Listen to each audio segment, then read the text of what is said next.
But I will say this. Here's one thing I would challenge him on. You're saying that the capitalists, or not even the capitalists, I don't even use that term. You're saying that the people that make money are the villain and that money doesn't matter and that we focus too much on money and that you need to stop thinking about money. But here's what's funny. Do y'all know how this guy, Saul Williams, do you know how he became famous? Does anybody go guess? Guess where people started hearing about him from? Anybody know? Tell me, give me a yes or no if you are aware of how Saul Williams became famous. Yes, he was on a show called what? Tell me, make sure I get it right. I'm gonna make sure I get this right because I don't want to get it wrong. Def Poetry Jam. Now, who was the creator of Def Poetry Jam? A guy named Russell Simmons. Russell's a friend of mine. I worked with Russell on a mass incarceration initiative, and we got the Obama administration to actually do something for black folks, which was very hard to do, by the way. Shout out to Russell. I don't know about his personal life. I don't know about all the other stuff, but I can tell you in that situation, he was quite honorable in following through on his commitment to helping get those people out of jail. I was right there. I wrote the letter to President Obama. Russell and I partnered on that initiative in 2013. Go look it up. Russell Simmons was the visionary behind it, but who was the funder? Who backed it? HBO. Now, is HBO a socialist organization? No. Are they grassroots? Are they communists? Are they anti-wealth, anti-money? No, HBO makes billions of dollars a year. So the point of the matter, the point I'm getting to is that it's fascinating to me how you have people that will speak heavily like anti-capitalism, screw the capitalism, man, capitalism is bad. I bet these money people got money. But yet you built all your fame and your entire platform off of a capitalist organization. You know, like again, that's when I had to challenge my good brother, Colin Kaepernick. When he's sharing all this anti-capitalist propaganda, I'm like, oh, brother, you got 80 million in the bank right now.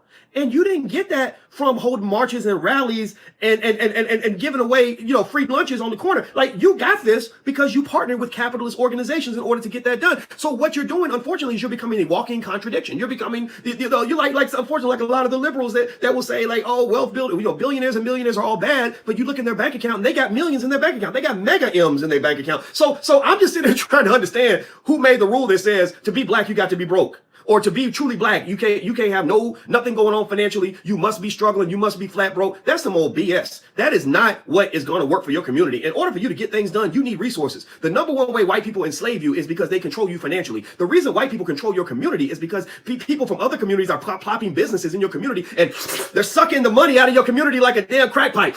Every day they sucking the money out just like a vacuum cleaner.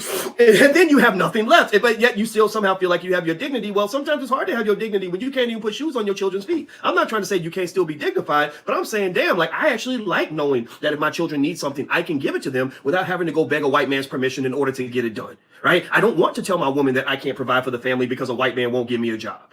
I don't want to go and beg I don't want to be, I would hate to be a socialist, communist, left-leaning person who's anti-capitalism, yet you end up working for the capitalists and becoming capitalist slaves because you never took the time to learn how to engage in an ethical process of economic accumulation. You see, here's the problem that you have in your community and why your community has gone backwards economically is that many of the people that propose so-called economic solutions ain't never spent one single day studying economics. They have never taken a class on finance. They've never taken a class on economic theory. They've never taken a class on how to make money. But yet they the first ones jump out here talking about, I got an economic plan. Well, how the hell you gonna have an economic plan when you don't know nothing about no economics? Seriously. I'm not going to walk into the cardiologist's office and say, here's how we're going to do the surgery. And I ain't never been to medical school. Man, I'm going to die. I'm going to stab myself in the chest and die. That's stupid. So you die economically because a lot of the people that give you your economic solutions ain't never studied economics. So if you want to go vet people out and find out, like, okay, you have an economic plan. You're telling me about what my economic view should be. Maybe you should go and let's go research and see how many degrees you have in economics. How much economic theory have you actually studied? Because I can tell you right now, I taught finance and economics for 25 years at major universities. They don't let you do that if you're not qualified. I've taught economics in China. So I've seen how the Chinese run their powernomic systems and why they're the most dominant economic force in the world.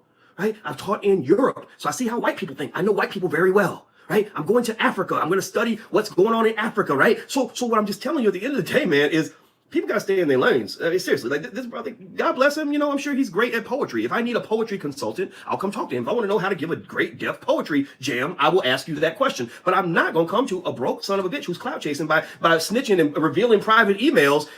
I'm not going to ask him about the economic future of the black community, which direction we should go, because he's going to crash the car, right? Somebody who can't drive, you got Stevie Wonder driving the car and he ain't got no license. You're going to crash and die. So let's just keep it 100 on that. Do me a favor.